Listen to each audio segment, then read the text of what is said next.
determine their guilt in Game 1 of the Stanley Cup Championship. The first piece of evidence was revealed 15 minutes into period 1, when Philadelphia Flyers winger Ilka Sinisalo took advantage of a shoddy Oilers defense to bang home the game's first goal. After a scoreless second period, the Flyers' Ron Sutter made public exhibit number 2. Another Oiler foul-up led to a breakaway as Sutter beat Grant Fuhr 2-0 Flyers. A little more than 2 minutes later, another shred of evidence was uncovered. Grant Fuhr committed a serious crime when his careless puck clearing was intercepted. Tim Kerr's ensuing goal put the game out of reach as the Flyers sewed up their case for game number 1.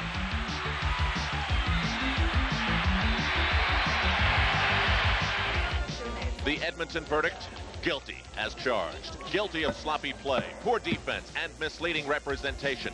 But sentencing will be suspended with a warning to not let it happen again if Grant Fuhr, despite mistakes, continues his miraculous play in nets. And if Wayne Gretzky can just get a shot on goal, their appeal will be placed before the Court of America in Game 2. For the Flyers, it was justice served and testimony to a job well done. The Flyers are not about to bail out against the reigning Cup champions. Out on their own recognizance, the Edmonton Oilers will try to even the score as they again meet the Philadelphia Flyers. It's Game 2 of the 1985 Stanley Cup Final, live from the Spectrum in Philadelphia, next on USA. Philadelphia. You may not know it, but we've placed you on jury duty tonight to see what occurs in game number 2. There was no reasonable doubt who was the champion of game number 1. It was the Philadelphia Flyers who completely outplayed the Edmonton Oilers, Ron Sutter being the defensive star, holding Wayne Gretzky to 0 shots and scoring a goal, an important one, in the Flyers' 4-1 victory. This Philadelphia Spectrum where we are tonight is really becoming a complicated place for all NHL teams. As a matter of fact, they must be starting to view it as Perry Mason would view a losing verdict. You see, the Philadelphia Flyers on home ice, when they wear white, when they play God Bless America, have won 22 of 23 games. That is an impressive record.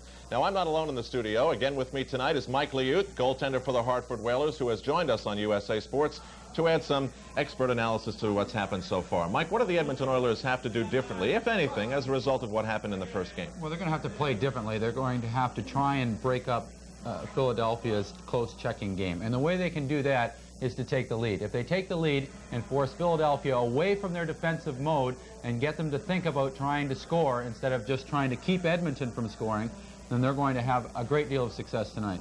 Now, Mike, in one of your early seasons, you played what many people thought was too many games, and near the end, you seemed to lose some steam. Pelle Lindbergh has played maybe too many games for Philadelphia, or not? Maybe too many, but this is the finals. When you get to the finals, you put all the tiredness and away, and you just concentrate. You're that close that you just concentrate on the objective, on winning 4 games. And he's that close, and I think that he'll continue to play well. He's going to have to play that well. Pelle has just continued to play well through the regular season, and every successive game in the playoffs, he has been a mark of consistency for Philadelphia. A mark of consistency for us at USA. Up in the booth, Dan Kelly and Gary Green. Boy, you're in a good humor tonight, Al Trudwick. Gary, the Edmonton Oilers may be the defending Stanley Cup champions, but they're down 1-0 in this series. And it hasn't taken Glenn Sather long to shake up the troops. He's making some changes for this game. Well, Glenn Sather had some complaints the other night, but Dan, he did not say too much good about his team's intensity. He vowed to change that in tonight's game, and he has done exactly that. He has inserted a young player, caught everybody by surprise. The Edmonton Oilers signed Esa Tikkanen on Monday of this week, a young Finnish player, and he is going to play tonight. This young player is aggressive, he's a good goal scorer, and he might fit right in. Yesterday at practice, he played with Jari Kurri and Wayne Gretzky. This isn't his first experience here in North American hockey. A couple of years ago, he played in the Tough Western Junior Tier 2 Hockey League. He had 165 minutes in penalties, so he is in the lineup tonight and should add something to the Oilers. He's only 19 years of age. The Oilers also tonight will put back into their lineup their big policeman forward, Dave Semenko, as well Pat Hughes, who didn't play in Game 1, will be in action tonight. Glenn Sather, by the way, has been critical of the pucks they're using these days in the NHL. He said they don't bounce right. He says the ice at the Spectrum is not good. And what's the other thing? Oh, yeah, he said you can't use those water bottles on the back of the net that they've been using here in Philadelphia through the playoffs. They weren't used in Game 1. and they're not going to be used here in Game 2. Slats is pulling out all the stops, it would appear, Al. Well, Dan, that's right. He said next thing you know, they'll have cheese and crackers and have a picnic in goal. I don't like those water bottles, and so we won't have them in the Stanley Cup Finals. The Edmonton Oilers have had problems over the years with the Philadelphia Flyers, let alone the Spectrum. The Flyers have now won or tied 9 straight games over the Edmonton Oilers. But as we mentioned in Game 1, this is a team that learns and learns quickly, learns whatever it takes to win a hockey game. And I really think they have to win this game tonight, Game 2 at the Spectrum in Philadelphia. Of the Stanley Cup Final, 1985. Echo through the Spectrum once again, conjuring up memories of the glory years of the Flyers, the mid-70s. It is the Oilers and Flyers again tonight in Game 2 of the Stanley Cup Final. Dan Kelly touched upon something that could be very important to tonight's game, and that is the condition of the ice here at the Spectrum. Mike, what's the story? Well, the ice tonight is, as it was in Game 1, it's goalie ice. They're not handling the puck very well, and that's exactly the way goaltenders like it. It's almost impossible to control at this stage of the playoffs. It's late May. It's warm. There's 17,000 people in the building, and you'll see the ice start to sweat halfway through the period. You'll see water spots on the ice, and both teams just have to contend with that. And of course, that'll affect the Oilers. They need their speed, and the Flyers, they love the defense, and a slow ice would favor that. Upstairs we go now. Dan Kelly, Gary Green standing by again. Okay, Al Trutwig. There you see Grant Fuhr, who'll be the starting goaltender again for the Oilers tonight from Strobe, Alberta, a suburb of Edmonton. And I thought he played very well in Game 1, aside from perhaps that third goal that Philadelphia scored, Gary. Well, Dan, I thought he played well in that game number 1. If it wasn't for Grant Fuhr, the score could have been much more out of reach. I thought really at the end of the first period, had Fuhr not been sharp, the Flyers might have been ahead by 3-0. I think there's the newcomer, the 19-year-old rookie Tikkanen from Finland, just 19 years of age, former 4th-round draft choice of the Oilers back in 1982. He was the 5th leading scorer in the Finnish Elite Division this past year, had 21 goals. He also was the top plus-minus player in that league this past year with 37 as his plus-minus. He was plus 37. And now, here in Philadelphia, the national anthems and God Bless America featuring 16-year-old Renee Veneziale.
I'll tell that song sure sends shivers up and down your spine, and particularly the way Renee Beneziali does her rendition.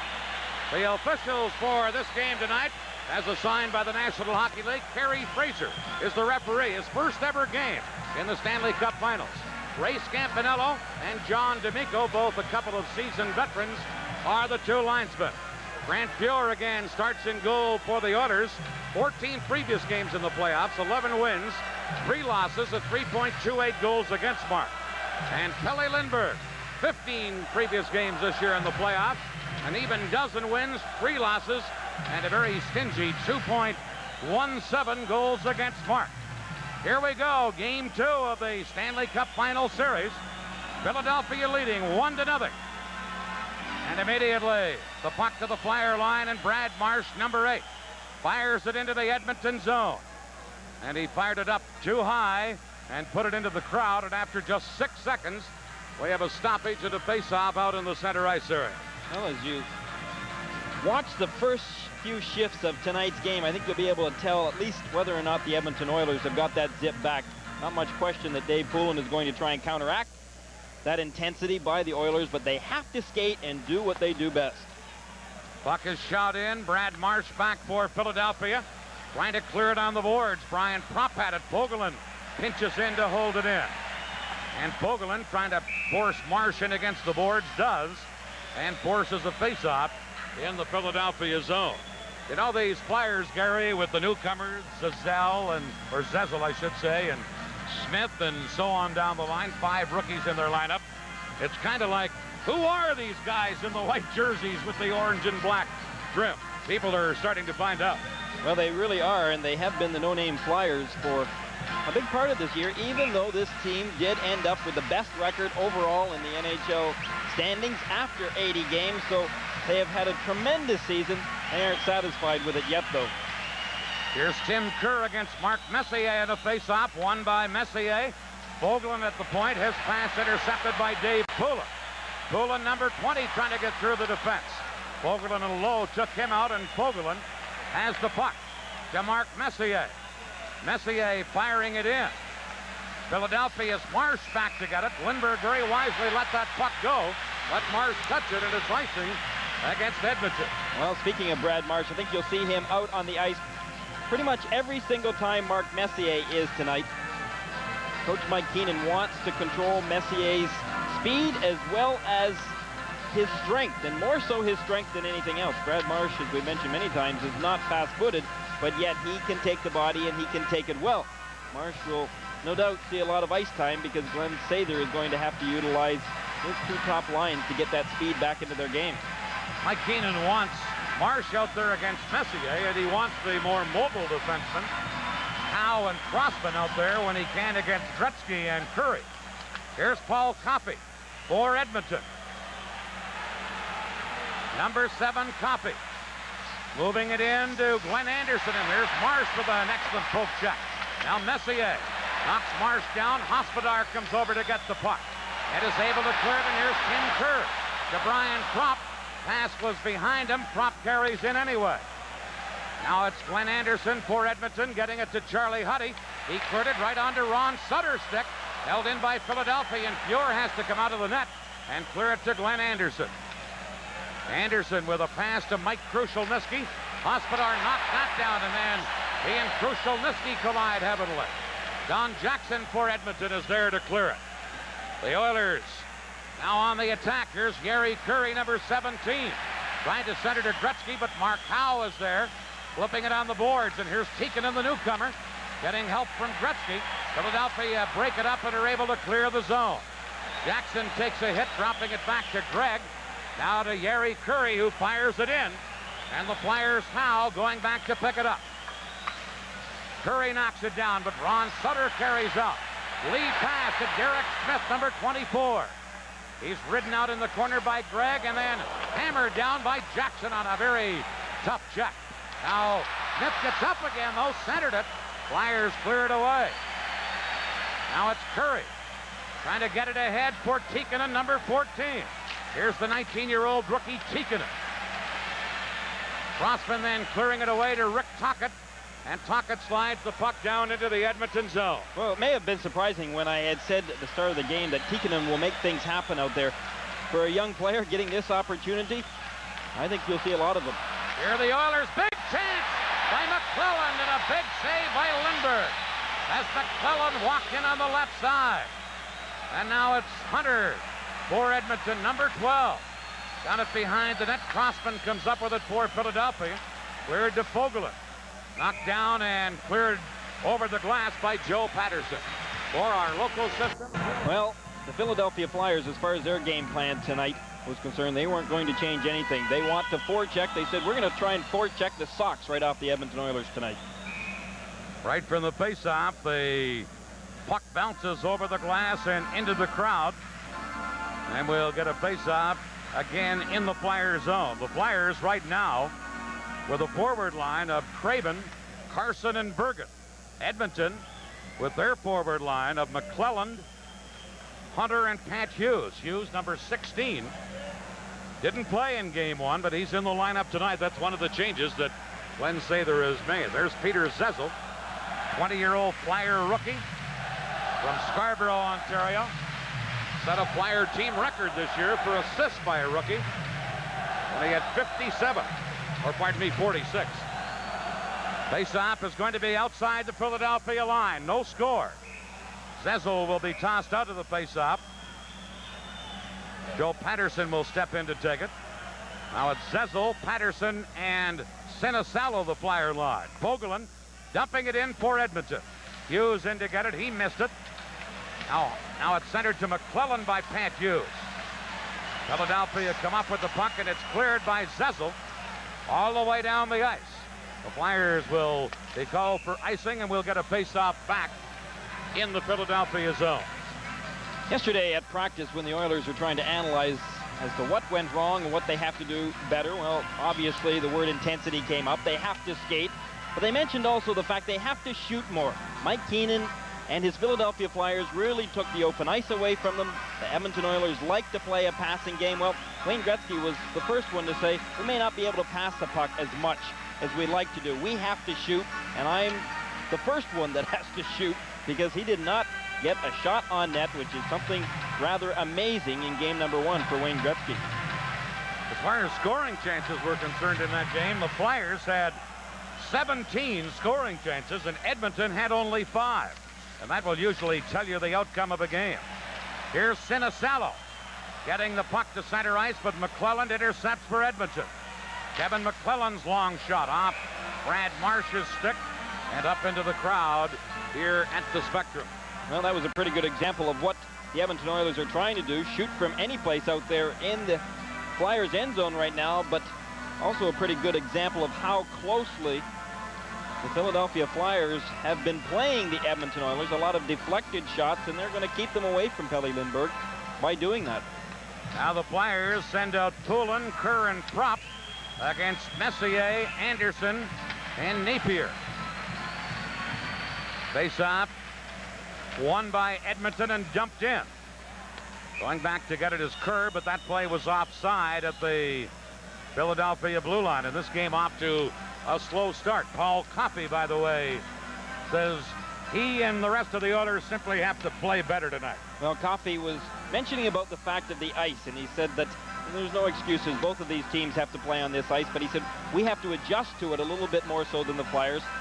I gave up the puck the other night, he said, on a pass to Jari Kurri, and that really cost us a very important goal. He said we just have to bear down on those passes on this type of ice.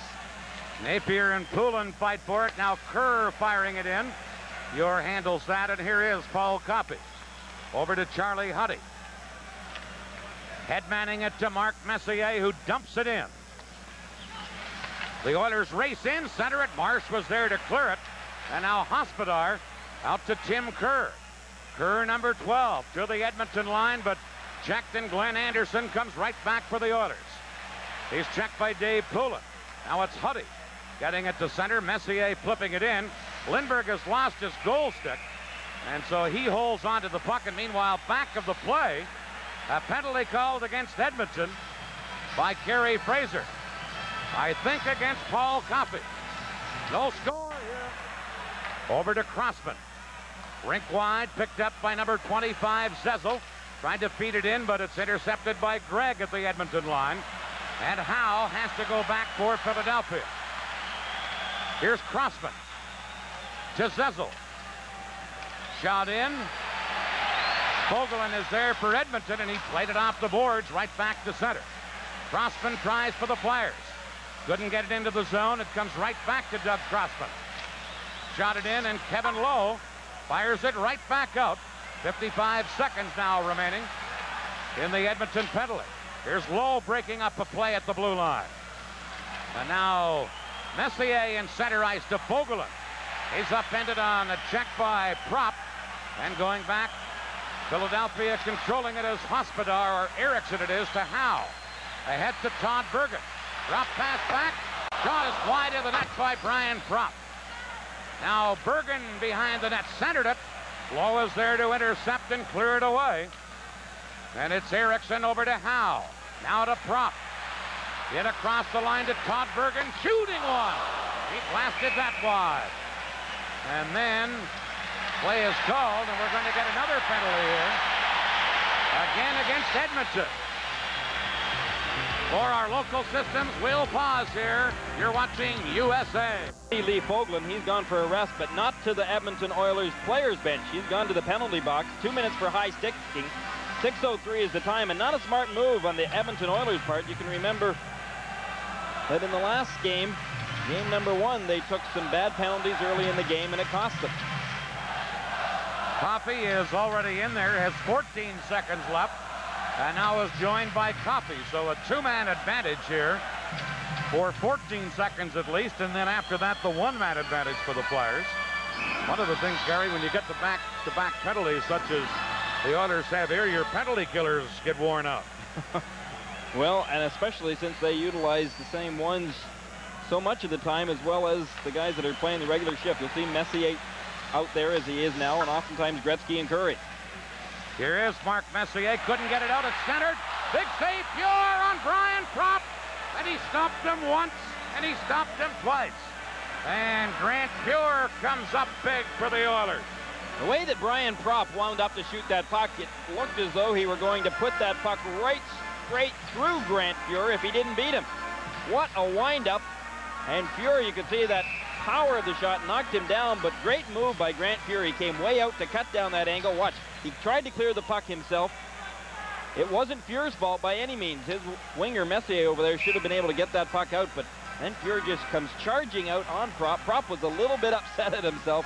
I think he would have deked Grant Pure had he known Pure was going to come out that fast, that quick. Well, that's Pure's usual style. As Mike Liut said the other night, sometimes he's a little bit too aggressive as a goaltender. And you'd think the Flyers would be conscious of that. But Prop wound up and let fly. Now, from the faceoff, Messier gets the puck just as Coffey comes back onto the ice. Meanwhile, play had been called, I think, because of a hand pass back in the Edmonton zone. And now the Oilers just one man short. Vogelin with 1:41 left in his penalty.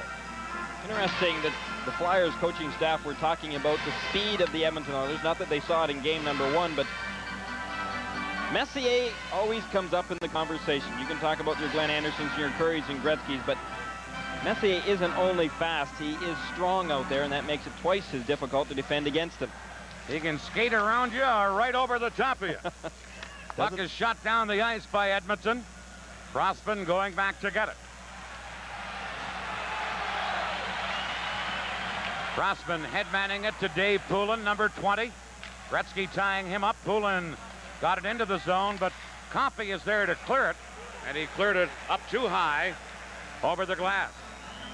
Well, Dan Kelly's favorite part of the show right now will remind you that this game is authorized under television rights, granted by the National Hockey League, is intended solely for the private non-commercial use of our audience. Any publication, reproduction, retransmission, or other use of the pictures, descriptions, and accounts of this game without the express written consent of the National Hockey League is strictly prohibited.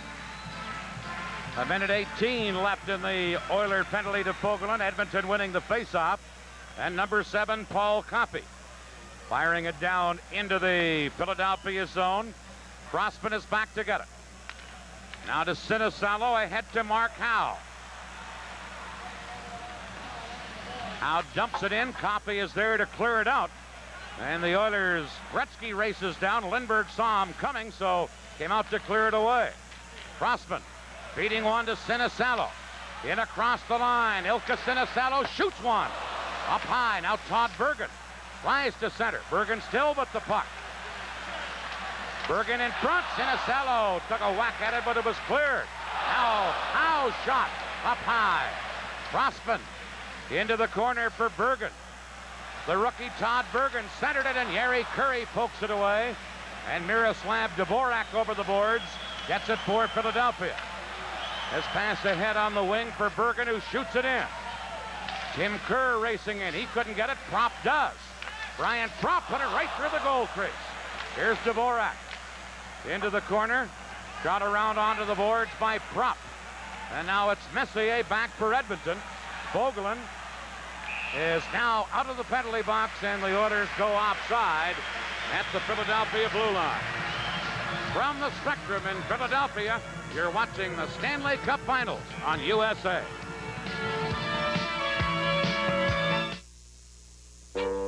Eureka! I have solved the mystery of the long-lasting Owens Corning roof shingles. They have a heart of pink fiberglass. So, they have a Class A fire rating, and they do not absorb moisture. So that is the secret of the long-lasting roof shingles. Owens Corning, our building products put your house in the bank. One of the most interesting places to be before a game is here on the players' workbench, where they rest the sticks, they cut them, and make sure that they're only a half an inch in curvature. Outside the Edmonton Oilers locker room, something interesting. One of the Spectrum workers left this. It's a broom. You know what you do with a broom, don't you? Here is Philadelphia breaking out of their own zone. Puck is shot in by number 18, Carson. Randy Gregg back to get it. Now it's Edmonton's McClellan starting out. McClellan into the center ice area. The pass coming to Willie Lindstrom. He drops it back to Krushelnyski, who's checked in the play. Now the puck winds up underneath the fallen Philadelphia defenseman Brad Marsh. And we'll get a face-off deep in the Philadelphia zone. Well, the Edmonton Oilers were able to kill off the Philadelphia Flyers power play rather effectively out there, and so that gives them a little bit of confidence and a little bit of new life here in this first period. Mike Krushelnyski, I think, maybe got a little bit of a message as well when Glenn Sather decided to dress the young player Esa Tikkanen in tonight's game. Krushelnyski had played a little bit up front with Wayne Gretzky and Yari Curry. Hasn't really been going at the pace that he was for the first 40 games for the Edmonton Oilers this season. From a face-off, they rule the puck was dropped unfairly, so it'll be done over again. Deep in the Philadelphia zone, 11:25 left in the first period, no score. Philadelphia winning the face-off. Marsh cleared it on the boards to Carson. He's checked now. McClellan centered just off the stick of the Edmonton player. Now comes to center and is shot back in by the Oilers, but offside. Willie Lindstrom was open in front of that net, but the pass intended for him was just out of his reach. Well, meanwhile, Kevin McClellan had been caught down in deep, and Kevin McClellan, kind of the bad man for the Edmonton Oilers. Mike Keenan, who's done just a terrific job here behind the bench of the Philadelphia Flyers. Some interesting things that Mike Keenan does with his team. Right after a game right here in Philadelphia the other night, they all went out for a team meal. They met for a team meal last night. He's not keeping them in a hotel, lets them go home to sleep, but yet tries to get them together every day other than for practice. A little bit of the togetherness factor. Here's the long shot. Caught by Lindbergh, and he held onto it. And we'll get a face-off to the right of the Philadelphia goal. People say they don't know of Mike Keenan. Where did he come from? Well, everywhere he came from, he won. Well, he did exactly that. He replaced me when I left Peterborough Petes of the Ontario Major Junior Hockey League in Canada. He brought the team to the Memorial Cup Finals, and then he went to Rochester with the Buffalo Sabres organization, and he was very successful there as well, winning an American League championship, and then went back last year to coach the University of Toronto Blues in Canada and won a Canadian championship there. Here's a quick chance by Lindstrom. Lindbergh a stick save, and now Poulin trying to carry out. He's checked Lindstrom again for Edmonton. Windstrom centered. Marsh is there to knock it away. Now Poulin jammed up in the corner. In comes Marsh to help out. 2 Oilers and 2 Flyers. And you know what that means.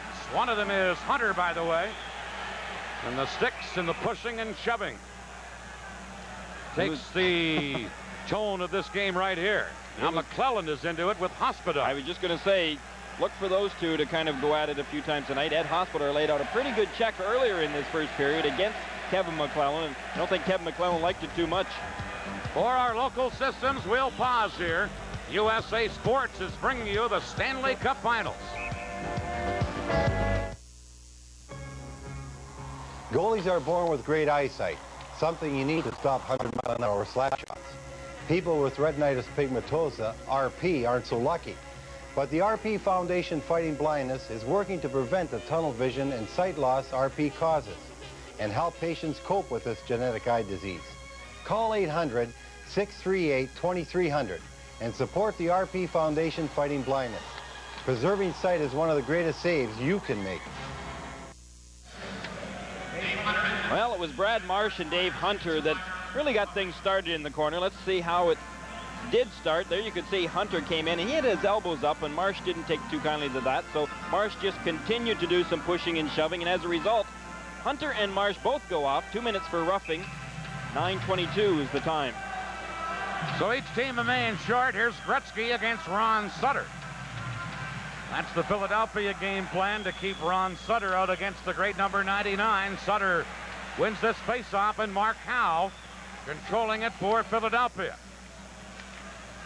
Over to Doug Crossman. Flipping one to center. It comes to the Edmonton line. Charlie Huddy over to Coffey. Winding it back over to Huddy. Huddy being checked from behind by Ron Sutter. Now Mark Howe gets the puck. Actually, he didn't get it. It was still held there by Sutter and by Charlie Huddy. Well, as you look at Ron Sutter leaving along the boards, he just did a tremendous job the other night on Wayne Gretzky, as you no doubt could see during the course of the game. And Ron Sutter, I love his attitude.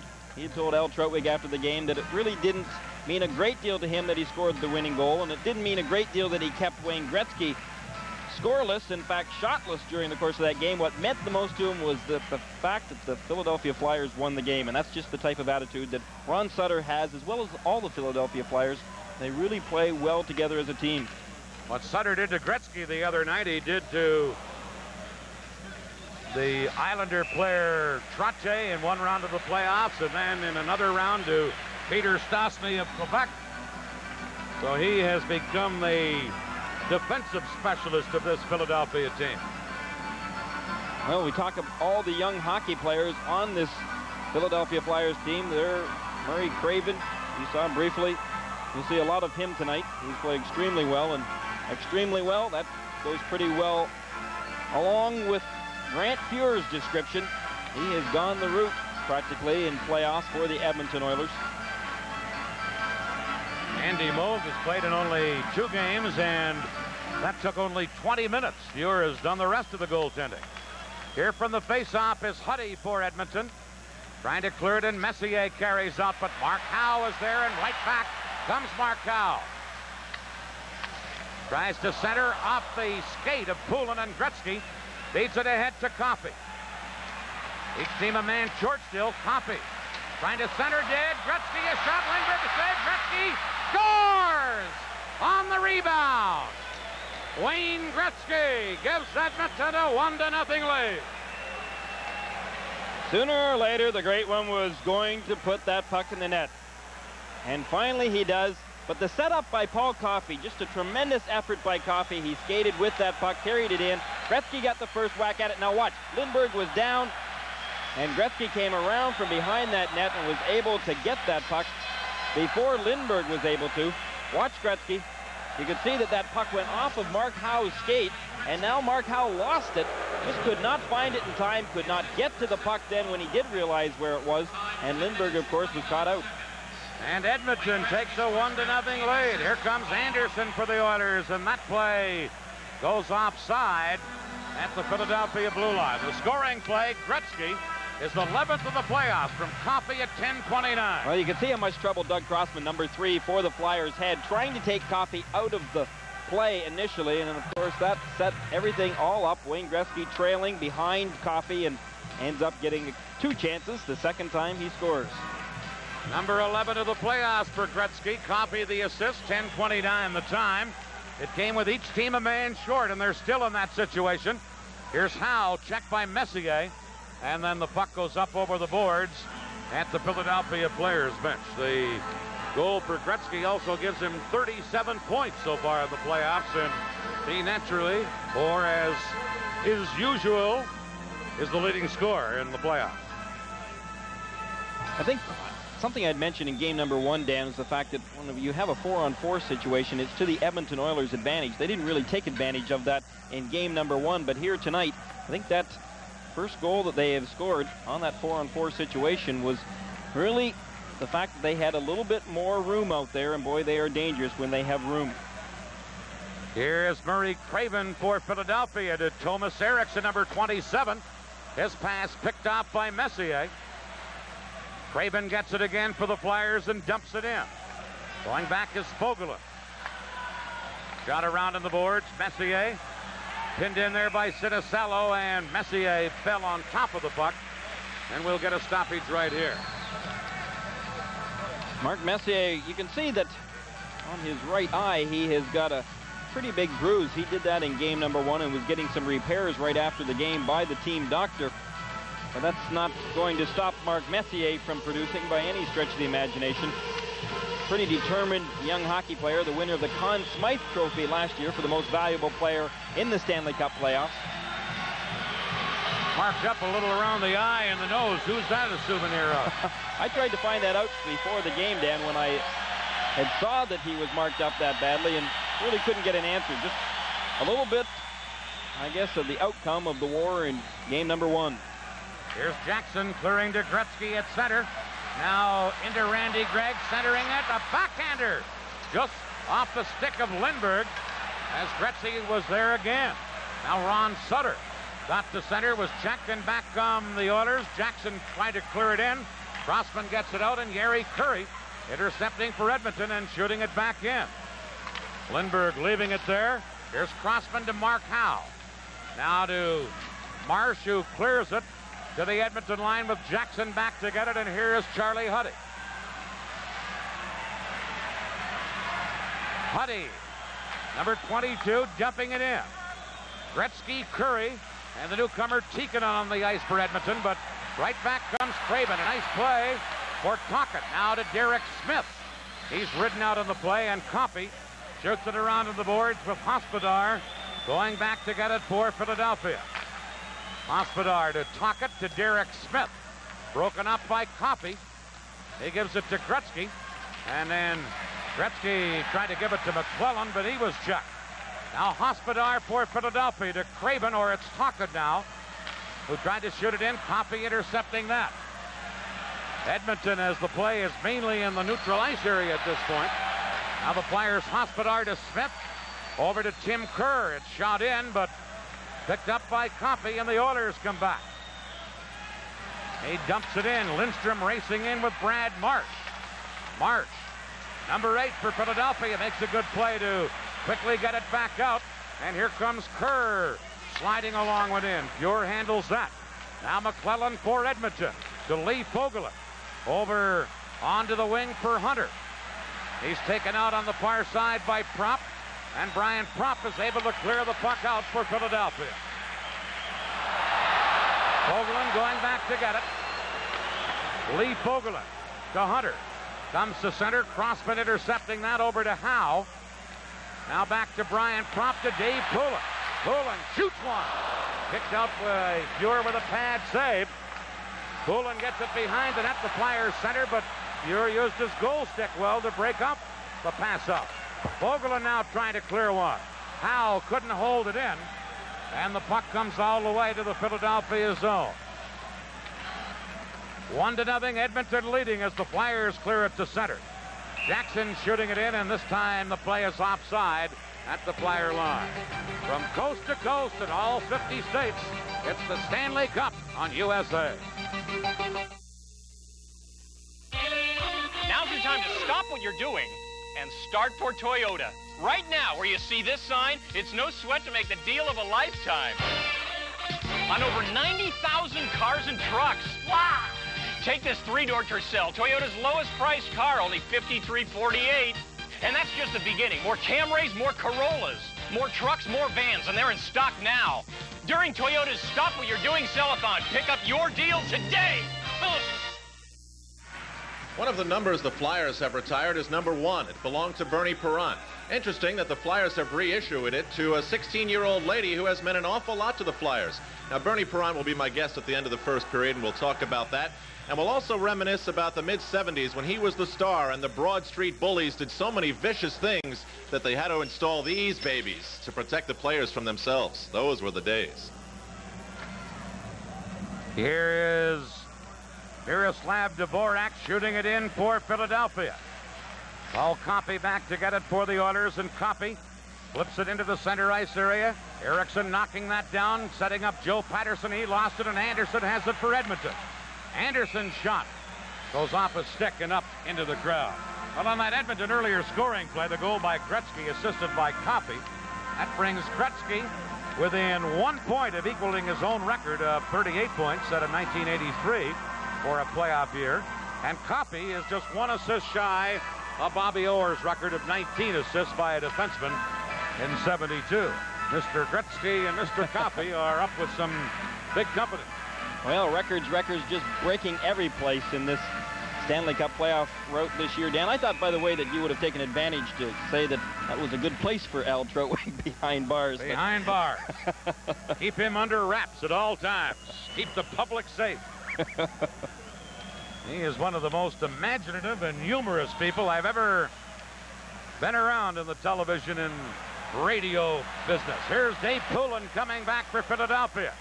Trying to cut in with a backhander off the shoulder of Pure. And then up into the crowd. 5:32 remaining in the first period. 1-0 Edmonton. Ryan Propp went into the post pretty hard. And again, it's a good thing that those nets come off a little bit easier than they used to. Watch as Propp goes sliding in. Just taking that net right off the post. Glenn Anderson, number 9, ended up right in the net. Speaking about those nets, and of course there's been some complaints of the fact that they have been so easy to move and have caused delays in the game. Actually, the person responsible for inventing those nets was in Philadelphia today to look at adjusting them and maybe installing a little heavier magnet, a little stronger magnet, I should say, so that they won't come off quite as easily. Here's a face-off. Kerr battling Messier. Kerr tried to center low.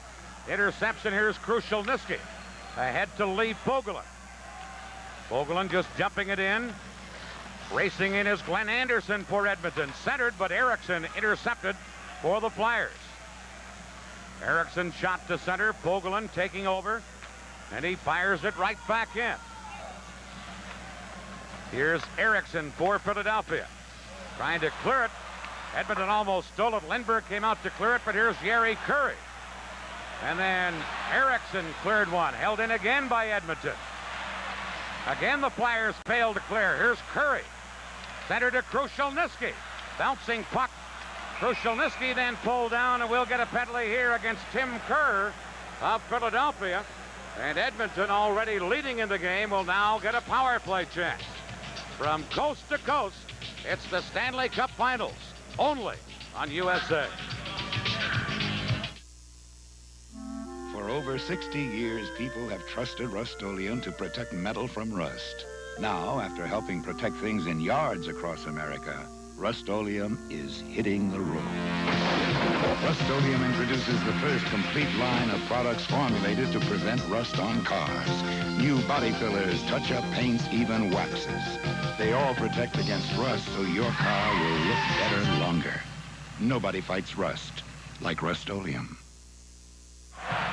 Wayne Gretzky is going to get a chance to do his thing on the power play as Tim Kerr sits in the penalty box for the Flyers. 2 minutes for holding was the call. 15-16 was the time. Edmonton over the regular season, 25.3%, second best in the league, but in the playoffs, not nearly as good. Here's Curry back to Coffey.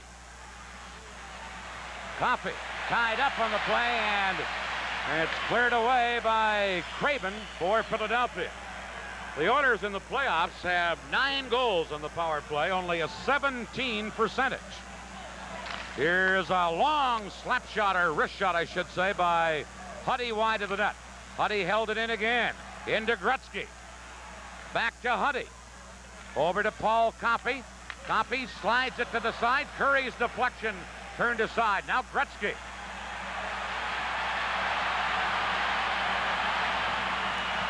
Drops to Coffey. Over to Charlie Huddy, shooting off a skate. Into the corner, and Craven clearing one. It went off Huddy up into the crowd, and then Ron Sutter ran into Huddy. And Huddy and Ron Sutter take a push at each other. Well, young Esa Tikkanen was out on that power play along with Gretzky and Curry, and showing some real strength, standing in front of the net, in front of Pelle Lindbergh, trying to cause the deflection or just cause the screen. Charlie Huddy and Ron Sutter. I think Huddy a little upset at the way that Ron Sutter tried to take him out of the play along the boards and retaliated by doing a little bit of pushing and shoving. But once again, Esa Tikkanen is staying out on that ice. He's a really, I guess you would describe him as a very cocky young hockey player. So cocky, in fact, that he only signed with them on Monday, started practicing yesterday, and already this week the Edmonton Oilers have decided to initiate him and give him a shaving as a haircut, and they had to do a little bit of patch job on that here in Philadelphia. Here is Harry Curry over to Tikkanen. Number 14, Esa Tikkanen to Gretzky. Back to Tikkanen. He just missed getting his stick on that. Philadelphia trying to clear it. Comes to Tikkanen. Tikkanen, number 14, into Gretzky. He centered it. Lindbergh out of the net to clear it. Huddy dives to hold it in. Curry couldn't get it in front. And back comes Prop for Philadelphia. Tikkanen tied him up. And the Oilers take control as Coffey gets it into the center ice area to Anderson. Back to Coffey. Here's Anderson, and then the play is whistled down on an offside at the Philadelphia line. 14 seconds still remaining in Tim Kerr's penalty. 2:58 left in the period. It's 1-0 Edmonton. Well, Pelle Lindbergh here just trying to clear that puck right up middle ice himself. Charlie Huddy did an excellent job of diving across to the middle of the ice, keeping that puck in, and then feeding it off to his winger, but showing a few acrobatics there in order to keep that puck in and continue the Edmonton Oilers on the power play. They don't have much time left. Glenn Sather and the Oilers are not breaking in the youngster Tikkanen too slowly, are they? They throw him onto the power play and regular ship. Well, it's only of fire they got left. It's only the Stanley Cup Finals. Yeah. See what he can do under pressure. Here's Edmonton clearing one to center. Dvorak tried to knock it down. Now Mark Napier gets it into the Flyers zone, but Dvorak shot it right back out. A jam up on the boards, and now hustling back is Sinisalo. Flyers are back at full strength. Kerr is back on. Here is Tim Kerr. And now the Philadelphia player Sinisalo limps to the bench as he was injured. Puck shot to center. Edmonton on the attack. Carry back in. And it's offside. Meanwhile, Ilka Sinisalo was injured inside the Philadelphia blue line when the play was up ice. And there you see Sinisalo going into the Flyer locker room. It may have been a shoulder injury that Sinisalo received when Mark Messier just leveled him here. And when Mark Messier hits you, it hurts. Messier, just a powerful skater and a powerful man, just really laid that shoulder into number 23 for the Flyers, Ilka Sinisalo. You could tell right away that that one hurt. Randy Gregg, by the way, is also out of this game at this point. We're trying to find out just what his status is. He's in the Edmonton locker room. Here's a puck near the Oiler blue line, and Charlie Huddy knocks that down. Here comes McClellan as the Oilers, who lead 1-0, dump it in. Hospodar is back for Philadelphia.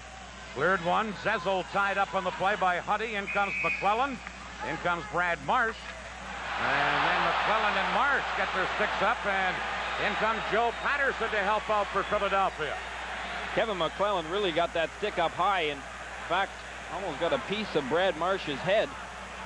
Brad Marsh does not wear a helmet, so any sticks up around that area are potentially dangerous. Kevin McClellan not too well liked right now here at the Spectrum. Let's take a look at how that all came about. You can see Marsh taking McClellan in along the boards and just continues to hold him. Now watch that stick. It missed Marsh, but not by much.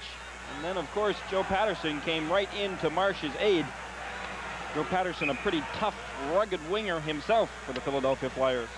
McClellan was very prominent in the playoffs a year ago for Edmonton. This year in the playoffs, a very meager 1 goal and 2 assists, and over the regular season had a very disappointing year, only 8 goals. Here's Huddy, a shot from the point just wide. And Lindsey Carson comes back for Philadelphia. He's checked and copied, beating one to Willie Lindstrom, number 19. Quick wrist shot. Lindbergh made the save and then held onto it. And we'll get a face-off in the Philadelphia zone now with 1:38 left in the first period. Now, Pelle Lindbergh is not about to take any chances the way that the Edmonton Oilers are coming in on him tonight. They're going for the net, and that's something as you watch Willie Lindstrom, number 19, take that shot right on net. That's what Glenn Sather wanted. He wanted his players tonight going for the net an awful lot more than they did in Game 1. And, of course, after Game 1, almost anything would have been an improvement as far as the Edmonton Oilers were concerned. They needed more shots tonight, and they needed to look at least for those rebounds. Lindbergh does not give up much. And anything that he does give up, you better be right there on the doorstep to grab it quickly. The Oilers in this period have outshot Philadelphia 8-6. Here's Ron Sutter against Gretzky. Gretzky has scored the only goal of the game. It's 1-0 Edmonton.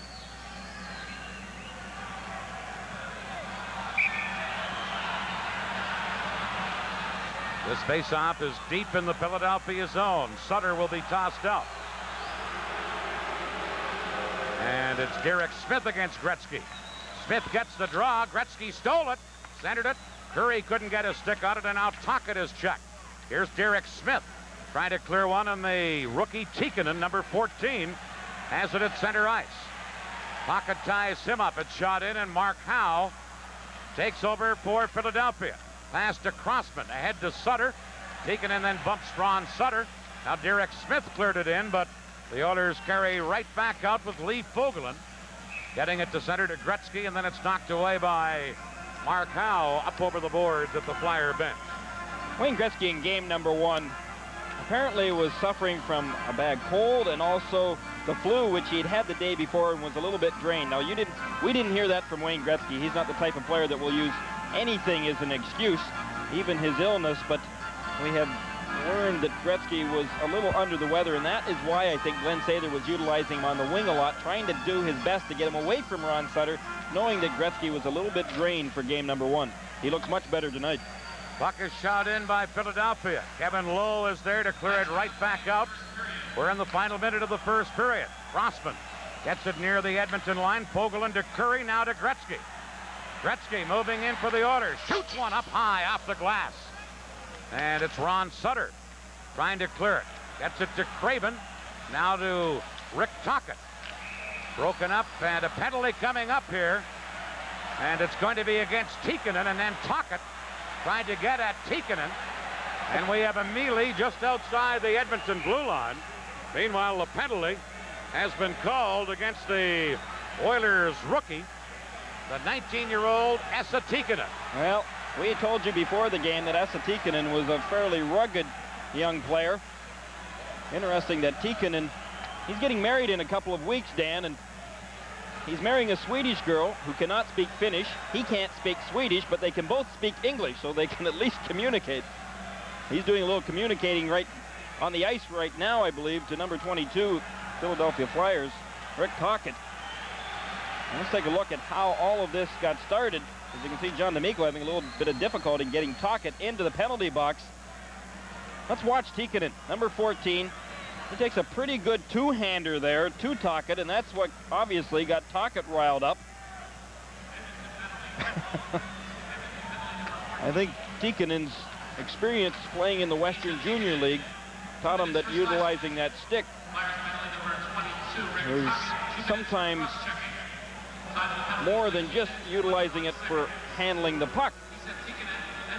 So it's a slashing penalty to Tikkanen, and then the retaliatory penalty to Tocchet for cross-checking, both coming at 19:21, and each team will be a man short. 39 seconds left in the period. Ron Sutter, one of the Sutter boys from Viking, Alberta. One of 6, of course, in the National Hockey League. His twin brother Rich is with the Flyers, but not in uniform tonight. I think Kerry Fraser right now might be telling both Paul Coffey and Dave Poulin maybe their teams to cool it, and at the end of this period, 39 seconds to go, to make sure that both teams go directly to their respective dressing rooms and no fooling around out in the ice. Edmonton with each team a man short, controlling is Anderson. Backhands it in, Messier racing in to get it. Crossman ties him up. Now Anderson and Howe behind the net. Puck comes loose, and Ron Sutter, number 14, ahead to Mark Howe, number 2. Howe couldn't get around Paul Coffey, and now Anderson starting back for Edmonton. Howe broke that up. Dave Poulin and Gretzky fight for it. Gretzky kicking it back for Huddy, back to Gretzky, and Gretzky is too well checked in the play by Ron Sutter, and there's the buzzer to end the first period here in Philadelphia. Shots on goal in the opening period, favoring the visiting Oilers by a margin of 8-6. Coming up, 70s, Bernie Perron. The reason for that may hinge on this man next to me, Bernie Perron, who, of course, was the leader of the great Flyer teams of the mid-70s. Bernie, what have you taught Pelly? Well, you know, he's, let's put it this way. Pelly has been working very hard the last 3 years, and he's getting the rewards. Does he possess some specific skills that you've helped him with? Well, he's a good, he's what you call a well-balanced goaltender. You know, he has good reflexes, and his position as well, positions himself well, and his anticipation is very good. Bernie, I joked around a little while ago out in the hallway here where they have the jail bars up in the hall, and a lot of that has to do with the wild teams you played with in the mid-70s here. That was a crazy time for hockey here in Philadelphia. Yes, it was, and you know, I remember when you look back in 74, 75, those were wonderful years, and you know, I always believed that in those years, and this year is the same way, that the crowd played a big part in our success. What about handling pressure? Any specific tips on that you can give a young goaltender? Well, it's you know, it takes time. It takes time. You can't really just put a goaltender in goal and say, well, go out and do the job. You know, it takes time. And if you look at Pelly this year, played 62 games, played a lot of games, and it's taking over from the season. And when you have a chance to play a lot of games like this, it makes it much easier to perform well during the playoffs. Now, we mentioned earlier that there is one of the Flyer numbers hanging in the rafters here, number 1. It belonged to Bernie Perron. They retired it. At least I thought they did. Now I come to the Spectrum, and little Renee Veneziali, who sings the national anthem so well, is wearing your number 1. Is that okay with you? It's fine with me, yes. I think she wears it well. Looks better in it than you ever did, Bernie. Well, that's because I had my mask on. Bernie, thanks very much for joining us. Scoring the only goal of the game so far through one period of play, the Edmonton Oilers lead the Philadelphia Flyers in this Game 2 of the Stanley Cup Final. From the trainer's room, these updates. First, for the Edmonton Oilers, Randy Gregg is being attended to. They're working on one of his knees. We're still not able to confirm which one. We don't know how serious that is. And from the Philadelphia Flyers, a little bit more serious, perhaps, Ilka Sinisalo has left the Spectrum for precautionary x-rays on a wrist that looked to be pretty swollen as he went by our studio here. So that's what's going on for both of these teams. The other night we showed you the top rookies and what a great year they had in the NHL. Now we're going to show you some of the players we may be talking about next year, the prospects. The 1985 Junior Hockey Coaches Poll, a survey of major Junior A hockey coaches across Canada to determine the top players eligible for the 1985 NHL entry draft from the Western, Ontario, and Quebec major hockey leagues. The coaches in the Western Hockey League feel Wendell Clark of the Saskatoon Blades will be the top pick in the West. Clark just finished his second season with the Blades and has averaged over a point a game in his 2 years in Saskatoon. His size indicates a physical strength on the blue line, and his 450-plus penalty minutes in 2 seasons prove the point. Clark's head coach in Saskatoon, Marcel Como, feels Clark possesses all the tools to make it in the pros.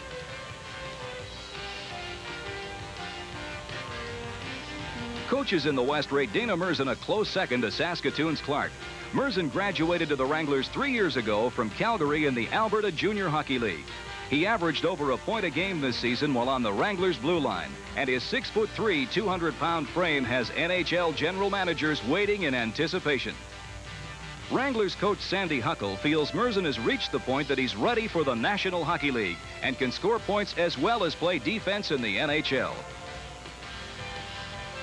The coaches ranked Kamloops Blazers Ryan Stewart third in Western Canada. Stewart completed his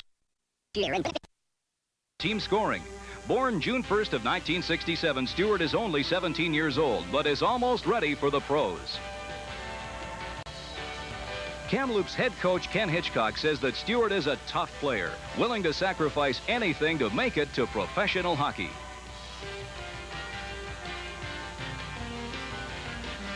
In the Ontario Hockey League, the coaches felt this way. Dan Grattan of the Oshawa Generals was ranked number 1. He was born in Brantford in December of 1967 and finished this season with 72 points in 56 OHL games. Of his 24 goals this year, 7 came on the power play.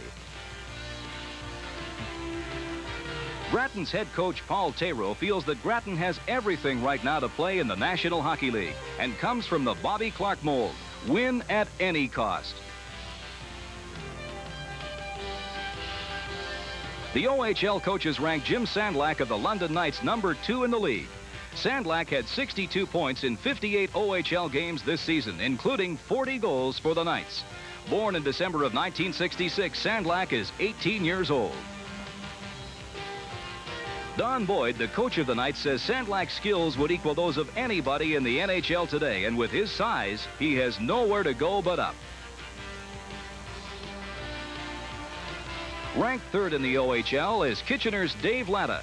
Latta is a left winger for the Rangers. He finished the 1984-85 season with 65 points in 52 games. Latta is 17 years old and was born in Thunder Bay, Ontario. His junior coach, Tom Barrett, says Latta's intensity will help him make it in the pros, and his hands give him one of the best shots Barrett has ever seen. Finally, the top 3 picks in the Quebec Major Junior Hockey League. Jose Charbonneau of the Drummondville Voltigeurs was ranked number 1 by the coaches in Quebec. Charbonneau is only 6 feet tall, but weighs close to 200 pounds. He missed a number of games this season due to injury, but finished the Quebec junior season strongly. Born in 1966, Charbonneau is 18 years old. Drummondville coach Michel Parizeau says Charbonneau possesses above-average qualities in all aspects of the game: skating, passing, shooting, and stick handling. Ranked number 2 in the Quebec League is Stéphane Roy of the Granby Bisons.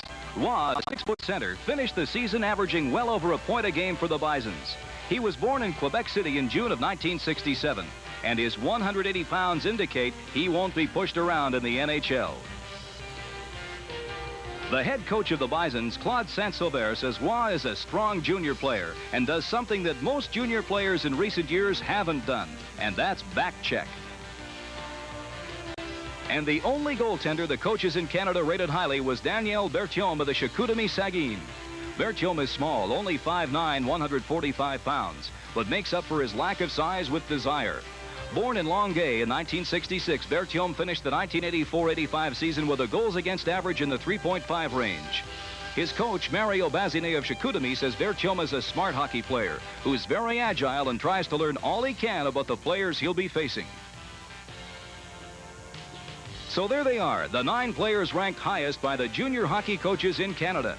All the players can do now is wait till NHL Draft Day in June to see if the pro scouts feel as highly about them as do their coaches. And south of the border, plenty of talent, too. Some of the Americans we're talking about: Craig Wallanen from Grosse Pointe, Michigan. He plays in Canada for Kitchener. Chris Biotti from Waltham, Massachusetts. He plays high school hockey in Belmont, Massachusetts. Tom Chusky from Minneapolis, Minnesota, also stayed home and played high school hockey. Eric Weinrich from Roanoke, Virginia. He plays at the North Yarmouth Academy in Maine and playing right now in Kent Prep in Connecticut, his hometown Glen Cove, New York.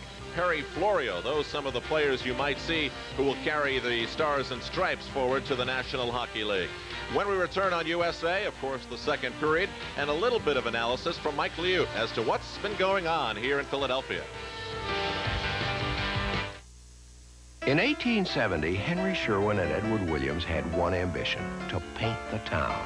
So they invented a very good paint and gave it a Sherwin-Williams guarantee to protect a Carpenter Gothic, to resist fading on a Southern Colonial, to weather the elements on a Cape Cod, to stay washable, scrubbable, and beautiful in any room. 119 years of experience goes into every gallon. Just ask Sherwin-Williams. We've painted a few homes in our time. This bartender's next big league pitcher and loves to serve fire-brewed Strohs. See what I mean? That was his fastball. That was the curve. Look out. Wild pitch. What was that? Relief pitcher. Strohs and Stroh Light, fire brewed for smoother taste.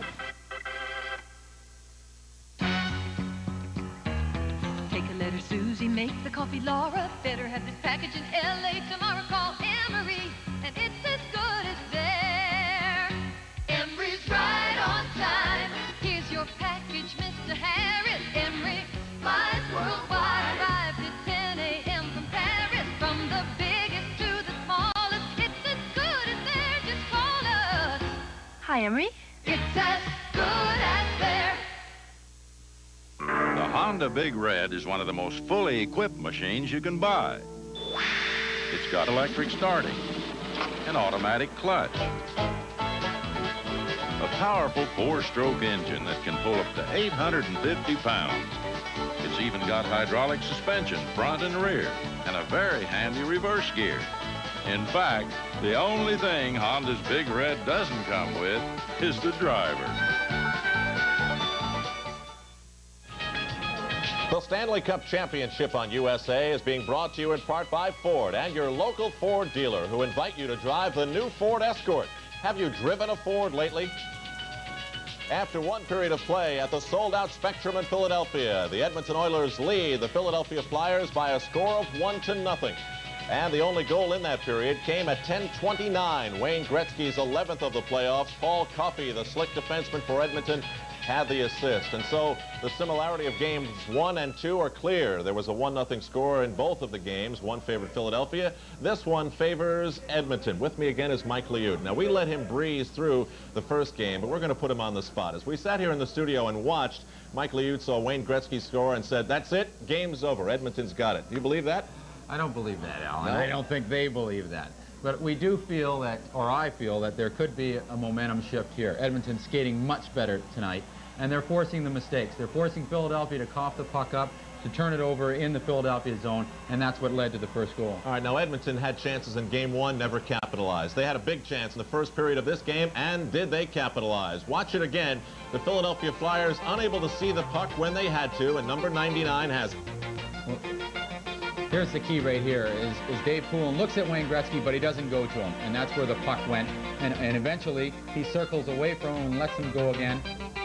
And Wayne Gretzky gets the loose puck, as he's so good at doing. Now, not a pretty goal, but certainly what the Edmonton Oilers needed. And you said it at the top of the show, all kidding aside, that you really felt the Oilers play a completely different game when they score first. Well, it's not how they play, but it's how the opposition plays when Edmonton takes the lead.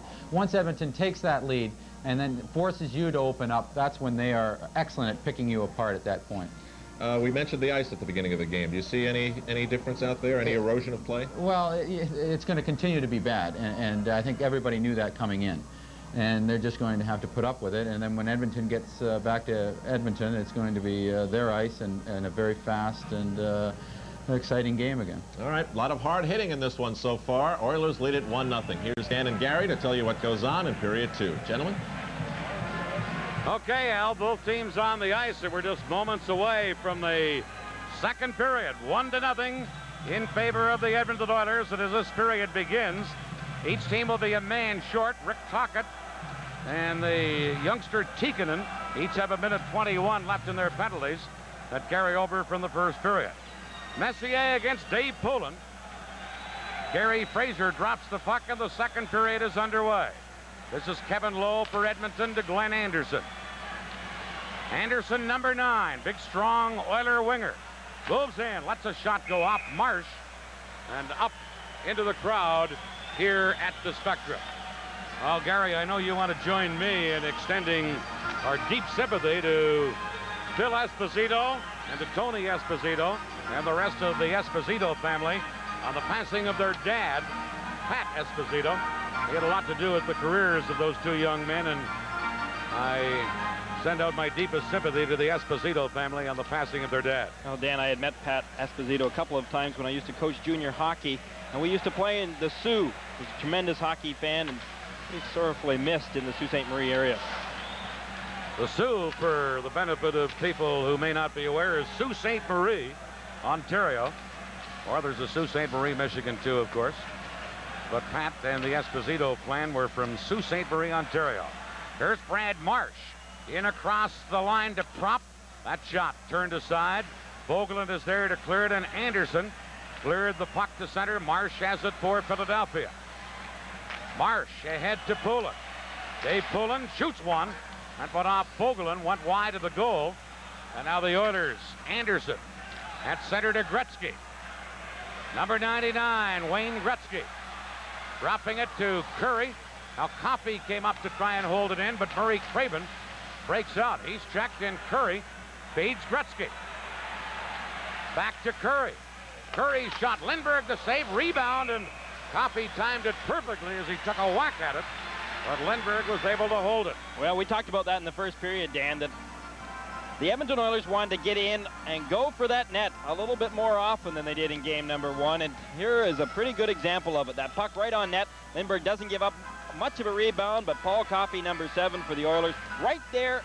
Perfect timing, exactly just as Dan said. Let's watch it one more time. Watch how Coffey comes storming in there.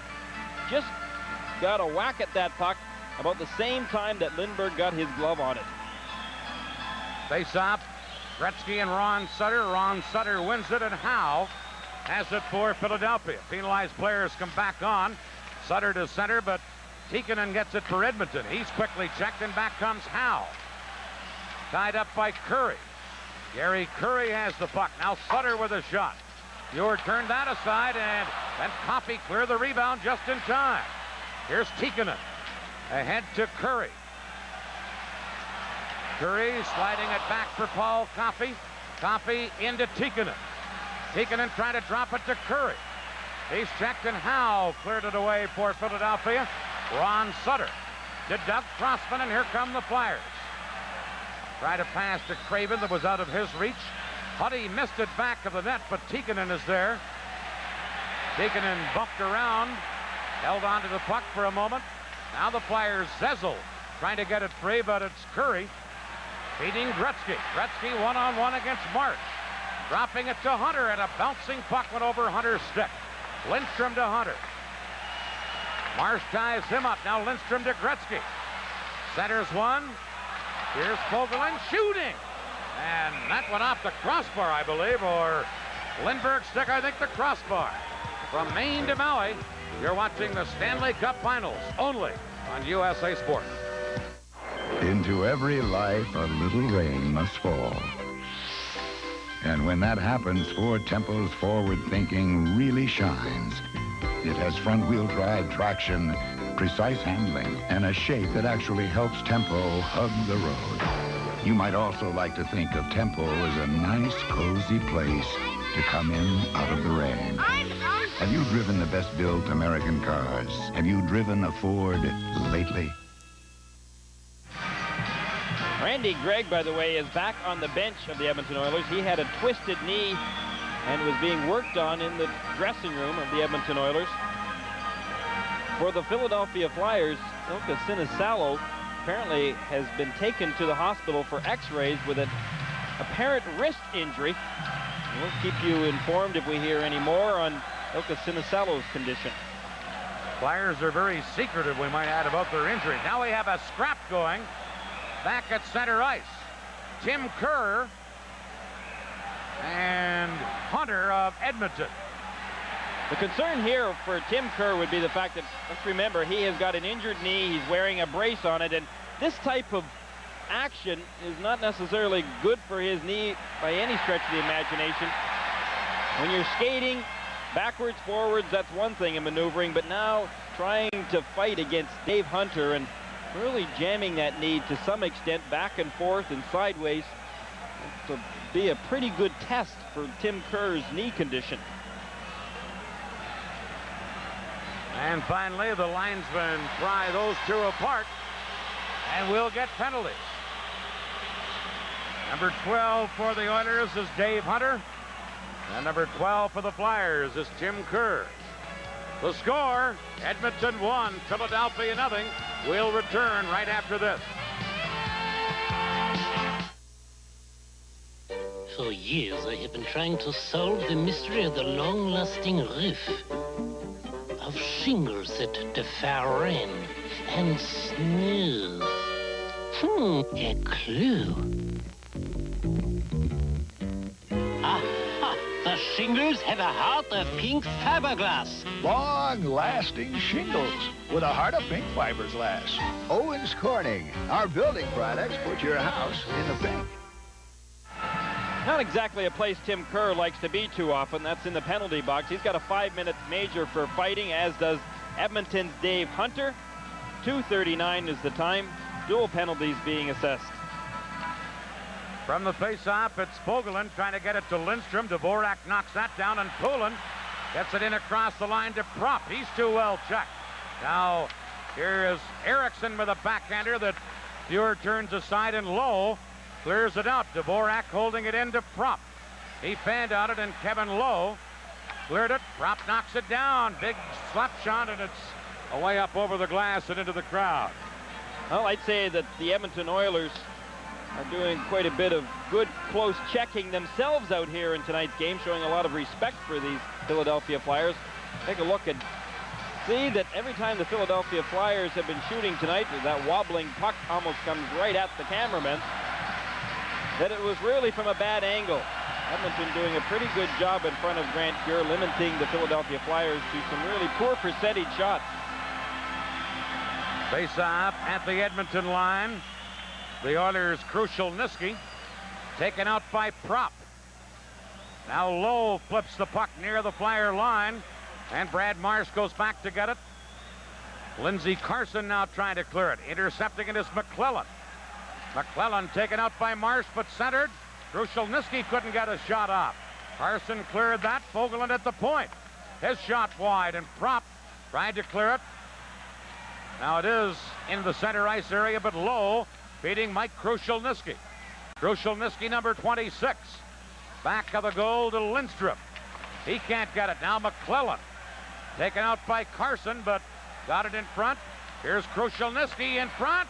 Big save in front of the net, I think, by the defenseman on Lindstrom. And then it's shot away by Philadelphia. Did that shot ever get through to Lindbergh or not, Gary? I really don't think so, Dan. I'm not sure whether it hit a defenseman or whether or not it hit Lindsey Carson. Very difficult to tell. That shot really was a rocket and came quickly. Now Edmonton clear it in, but the Flyers come right back out, and Ron Sutter has to hustle back, beating Rick Tocchet. Tocchet now to Carson, back to Sutter, who pokes it in. Huddy for the Oilers. Trying to clear it right back out. Tocchet knocking it down. Here's Rick Tocchet bumping with Huddy. Centered by Sutter, but Smith was checked before he could shoot. Penalty coming up against Philadelphia. Here's Coffey on the delayed penalty, dropping it back. The Oilers still control it. Messier has to go all the way back near his own line. 6 attackers for Edmonton on this delayed penalty against the Flyers. Lead pass to Gretzky. Crossman is there to break it up. And now the penalty will be called against Edmonton. For our local systems, we'll pause here.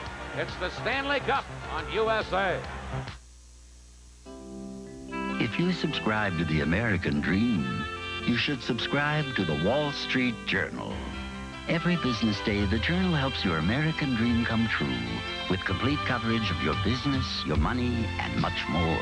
Call toll-free 800-527-9800 and get 6 months of the Journal for $56. That's $7.50 off the cover price. 6 months, just $56.